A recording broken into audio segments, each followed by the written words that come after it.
നിങ്ങളുടെ favourite shows ഇനി ഒരിക്കലും മിസ്സാവില്ല. ഇപ്പോൾ C5 കാണും നിങ്ങളുടെ ഫേവറേറ്റ് ഷോസ് തികച്ചും സൗജന്യമായി.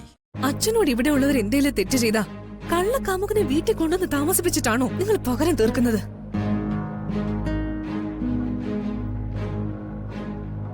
നിനക്കെന്നെ നന്നായിട്ട് അറിയാലോ. നിനക്ക് എന്റെ പ്രതികാരം അറിയാം. അതിലേക്ക് എത്താൻ ഏതു വഴിയും അവന്തിക സ്വീകരിക്കും. ഏതു വഴിയും. ധനുഷിനെ കൊണ്ട് സ്നേഹയെ ഞാൻ വിവാഹം കഴിപ്പിക്കും. ധനുഷിന്റെ കുഞ്ഞിനെ ചിലപ്പോ സ്നേഹ പ്രസവിച്ചൊന്നും ഇരിക്കും. അതൊക്കെയാ ഇനി നീ തുടർന്ന് കാണാൻ പോകുന്ന രംഗങ്ങൾ. എന്റെ ഉദ്ദേശം നീ ചോദിച്ചില്ലേ? നേരത്തെ ആയിരുന്നെങ്കിൽ എന്റെ മനസ്സിലുള്ളത് മുഴുവൻ ഞാൻ നിനക്ക് പറഞ്ഞു തന്നേനെ. ഇനി അത് പറ്റില്ലല്ലോ. അതിലും ഭേദം ഞാനെല്ലാം അർച്ചനയോട് പോയി നേരിട്ട് പറയുന്നതല്ലേ.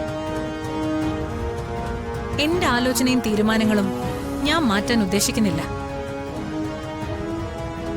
നിന്നെപ്പോലെ വേഗം മാറ്റാനായിട്ട് അവന്തികയ്ക്ക് പറ്റില്ല. അന്നും ഇന്നും എനിക്കൊരച്ഛനേ ഉള്ളൂ. പേര് വിനയചന്ദ്രൻ. എന്റെ കൺമുന്നിൽ കിടന്ന ആ മനുഷ്യൻ പിടഞ്ഞു മരിച്ചത്. അതിന് കാരണക്കാരാ ഇവിടെ ഉള്ളത്. അവരോടൊക്കെ ഞാൻ ക്ഷമിക്കണമെങ്കിൽ ഞാൻ അദ്ദേഹത്തിന്റെ മകളല്ലാണ്ടിരിക്കണം. എന്റെ പക തീർക്കാനും ഞാൻ വിചാരിക്കുന്നിടത്ത് കാര്യങ്ങൾ നിർത്താനും ചിലപ്പോ മാന്യത വിട്ടും അവന്തികയ്ക്ക് പെരുമാറേണ്ടി വരും. ഇപ്പോഴുള്ള എന്റെ മാന്യതയല്ല എനിക്ക് വലുത്, പിന്നീടുള്ള സന്തോഷം. നീ എന്റെ അമ്മയുടെ വയറ്റിൽ പിറന്നോണ്ട് നിന്നോട് ഞാനൊരു കാര്യം ഇപ്പോഴേ പറഞ്ഞേക്കാം. എല്ലാത്തിനൊടുവിൽ അവന്തിക പക വീട്ടാൻ വേണ്ടി മുന്നിട്ടിറങ്ങുമ്പോ തടയുന്നത് പോയിട്ട് എന്റെ കൺമുന്നിൽ പോലും കാണരുത് നിന്നെ. രക്തം രക്തത്തെ തിരിച്ചറിയുമെന്ന തോന്നലിൽ എന്റെ മുന്നിലെങ്ങാനും വന്ന് നിന്നാ തലയുടലും വെവ്വേറെ കിടക്കുന്നുണ്ടെ. അറിയാലോ നിനക്കെന്നെ? അറിയാം, നല്ല പോലെ അറിയാം. മുൻപ് നിങ്ങൾ പറഞ്ഞതൊക്കെ മഹാപാപങ്ങളായിരുന്നെങ്കിലും അതിൽ എന്നെയും നിങ്ങളെ ഉറപ്പിക്കുന്ന ഒരു കണ്ണിയുണ്ടായിരുന്നു. നേരത്തെ നിങ്ങൾ പറഞ്ഞില്ലേ, വിനയചന്ദ്രൻ എന്ന് പറയുന്ന എന്റെയും നിങ്ങളുടെയും അച്ഛൻ.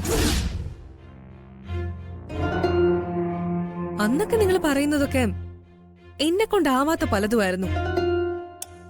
എങ്കിലും കൂടെ ഞാൻ നിന്നത് അതിലും എവിടേക്കോ ഒരു ശരി ഞാൻ കണ്ടതുകൊണ്ടാ. പക്ഷെ നിങ്ങളുടെ വാക്കും പ്രവൃത്തിയും തമ്മില് ഒരു ബന്ധവും ഇല്ലാതായപ്പോഴാ ഞാൻ നിങ്ങളെ വെറുത്തതും നിങ്ങളിൽ നിന്ന് അകന്നതും. നേരത്തെ പറഞ്ഞില്ലേ, ഒരമ്മയുടെ വയറ്റിൽ കുരുത്ത കാര്യം. അതേ അമ്മയുടെ വയറ്റിൽ കുരുത്തത് കൊണ്ട് തന്നെ ഒരു കാര്യം ഞാൻ പറയാം. നിങ്ങൾ കരുതും പോലെ ഒന്നും നടക്കാൻ പോകുന്നില്ല. ധനുഷിന്റെയും സ്നേഹയുടെയും വിവാഹം നിങ്ങളുടെ സങ്കല്പം മാത്രം. ഈ അനഘ ജീവിച്ചിരിക്കുമ്പോ അതിന് സമ്മതിക്കില്ല. എന്നെ ചതിച്ചതുപോലെ സ്നേഹ ചതിക്കപ്പെടില്ല. അവസാനം ഒരു നിവൃത്തിയില്ലാന്ന് വന്ന ഞാൻ എല്ലാരോടും വിളിച്ചു പറയും.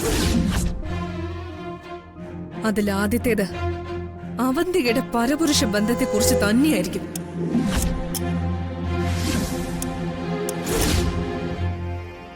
ഡൗൺലോഡ് ചെയ്യൂ C5 ആപ്പ്. കാണൂ എല്ലാ എപ്പിസോഡുകളും സൗജന്യമായി.